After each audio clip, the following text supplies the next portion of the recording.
ఈషా. నిన్న night premier చూసొచ్చా. So నిన్న evening ట్విట్టర్లో ఒక కన్సెంట్ ఫామ్ చూసా. అంటే ఈ ఈషా సినిమా చూసేటప్పుడు ఏదైనా మీకు అసౌకర్యం కలిగితే అది మీదే బాధ్యత అన్నట్టు. మేబీ అది ప్రమోషనల్ స్టంట్ అయి ఉండొచ్చు.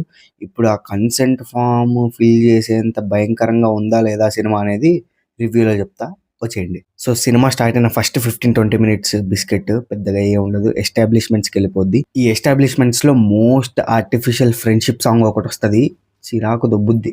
ఆ తర్వాత సినిమా ప్లాట్లోకి ఎంటర్ అవుతుంది. ప్లాట్లోకి ఎంటర్ అవుతున్నా కూడా ఏంట్రా ఇంకా ఫ్లాట్గానే వెళ్తుంది, ఇంకా ఏం ఇంట్రెస్టింగ్గా జరగట్లేదు అనిపిస్తుంది. సో నాకు ఈ ఫీలింగ్ వచ్చేపాటికి రన్ టైం ఏంట్రా అంటే ఆల్రెడీ 35-40 మినిట్స్ అయిపోయింది. ఇంకా ప్రీ ఇంటర్వెల్ నుంచి స్టార్ట్ అవుతుందయ్యా, నీ అమ్మ ఇంకా స్టార్ట్ అయిందిరా సినిమా అనుకునేపాటికి ఇంటర్వెల్ పడుద్ది. సో ఫస్ట్ హాఫ్ ఓకే, ఇంకా సెకండ్ హాఫ్లో జంప్ స్కేర్స్ పుష్కలంగా ఉంటాయి, చాలా బాగా వర్కౌట్ అయ్యాయి కూడా.